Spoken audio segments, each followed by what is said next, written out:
আগামী বছর 2026 সালে এসে পর্তুগালের মিনিমাম স্যালারি হবে 920 ইউরো, মানে 920 ইউরো আপনি হাতে পাবেন ট্যাক্স টুক্স কাটার পরে। তো এই 920 ইউরো দিয়ে আপনি কিভাবে চলবেন? যেখানে আপনি যদি একটি বেডরুমের বাসা নিতে চান তাহলে 1000-1200 ইউরো রেন্ট চলে আসে। তার মধ্যে আপনার বাসাগুলোও পাওয়া যাচ্ছে না, মানে খুবই ক্রাইসিস বাসার। আর দেন হচ্ছে এখানে তো জবের ক্রাইসিসই আছে, জব পাওয়া যায় না ঠিকমতো।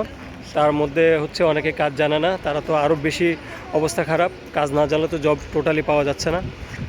এবং ল্যাঙ্গুয়েজের ব্যারিয়ার তো আছেই। যারা পর্তুগাল আসবেন অবশ্যই ল্যাঙ্গুয়েজ শেখার চেষ্টা করেন, এবং যদি না পারেন ভালো ইংলিশ শিখেন এবং হাতের কাজ শিখেন। তো যেখানে 2026 সালে এসে 920 ইউরো একটি মানুষের এক সিঙ্গেল পার্সনের যদি ভালোভাবে থাকতে চান তাহলে হয়তো 700-800 ইউরো খরচ হয়। বাকি 300-400 ইউরো আপনি হয়তো সেভিংস করতে পারবেন। কিন্তু আপনি যদি ফ্যামিলি নিয়ে আসেন তাহলে ফ্যামিলি আনাটাও এখন ডিফিকাল্ট। যদি বা নিয়েও আসেন তাহলে কীভাবে সারভাইভ করবেন সেটি একটি কঠিন প্রশ্ন।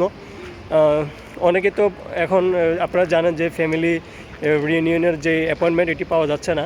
আর যারাও পাচ্ছেন তারা নিয়ে আসার পরে কী ধরনের কঠিন পরিস্থিতিতে পড়বেন সেটা আসলে চিন্তা করলে ভয়াবহ একটি অনুভূতি কাজ করে মনের মধ্যে।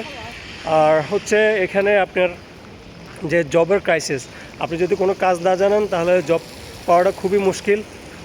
আর আপনার ল্যাঙ্গুয়েজ তো আছে, তো যারা পর্তুগালে আসবেন তারা অবশ্যই ল্যাঙ্গুয়েজ শিখেন, এবং যদি অন্তত পর্তুগিজ শিখতে না পারেন ভালো করে ইংলিশটা শিখেন। আর হাতের কাজ তো অবশ্যই শিখবেন, তাহলে হয়তো আপনার জন্য একটু ইজি হবে। তো আজকে পর্যন্ত ভালো থাকবেন।